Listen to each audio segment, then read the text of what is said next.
Madam Speaker, for the next to give this privileged speech, may we recognize the Honorable Deputy Speaker by Sandra A. Sema.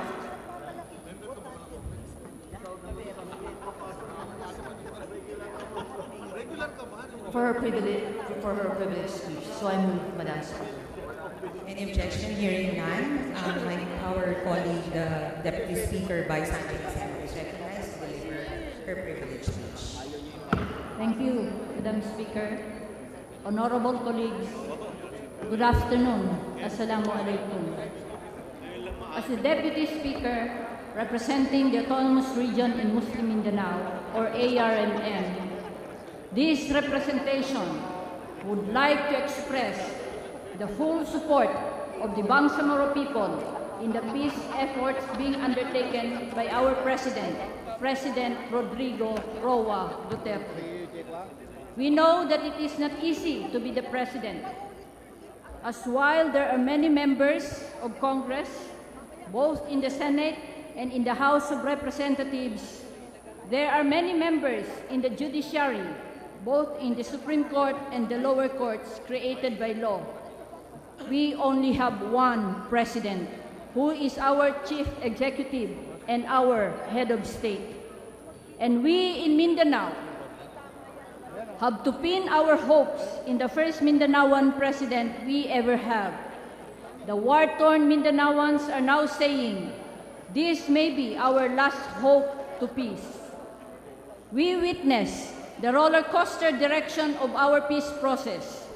Recently, Madam Speaker, this representation, together with the other members of this august body, was in Rome, Italy, to observe the peace talks between the government of the Republic of the Philippines and the National Democratic Front, or NDF. And as you know, we still have the comprehensive agreement on the Bangsamoro, awaiting for the appointment of its commissioners. We still have our Tripoli Agreement and the 1996 Final Peace Agreement awaiting full implementation, and many others. Many are saying that documents were signed, but the goods have not been delivered. Promises were sealed, but actions are not undertaken. And more than anybody else, the Bangsamoro people have been suffering way beyond recorded history.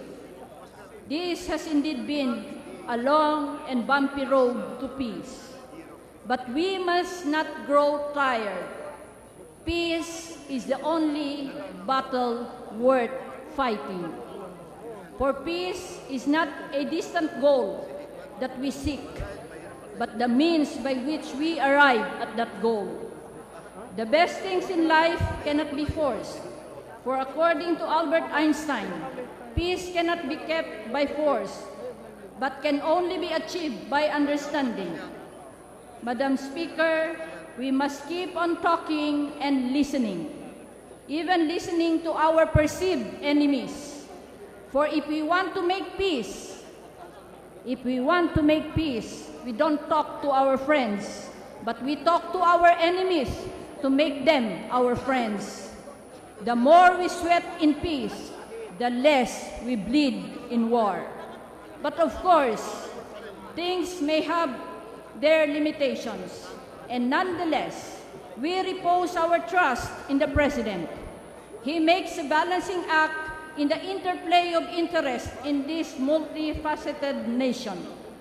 But while he may be sailing in precarious waters, he is in a better position to see the horizon than those who may only have a glimpse of it.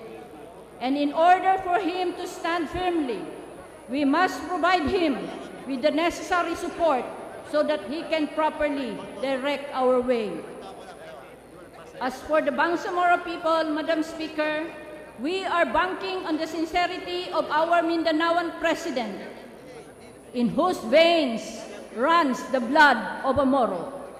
We have been discriminated against after the Zamboanga siege and the Mama Sapano massacre, not to mention that we have always been discriminated against.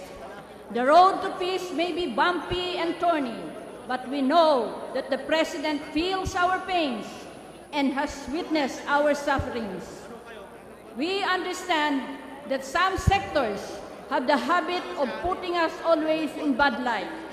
When one sees evildoers in other parts of the country, the perceived practical solution is to send them to Mindanao.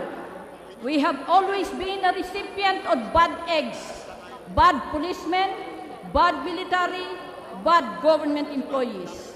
But because for the first time, our President hails from Mindanao, we hope that he no longer sends us anything bad and our situation would be better this time. We must keep in mind that there are saboteurs of peace, people who promote impatience, inspire division, accuse the innocent, malign the upright, divert the attention from truth to lies. Simply put, these are the people who muddle up things because they are not at peace with peace. That unpeace serve their purpose. In summary, Madam Speaker, honorable colleagues, the road to peace may be bumpy and thorny, but it is only after we have risen above the cloud of temptations that we will be able to see how clear peace can be. Marami pong salamat. Thank you very much po. Thank you, Deputy Speaker Sema. Majority Leader. Madam Speaker, I move that we refer the speech of the Honorable Deputy Speaker Sandra Sema to the Committee on Rules for its appropriate action. So I move, Madam Speaker. Any objection? Hearing none, the speech of the Honorable Deputy Speaker Sema is referred to the Committee on Rules.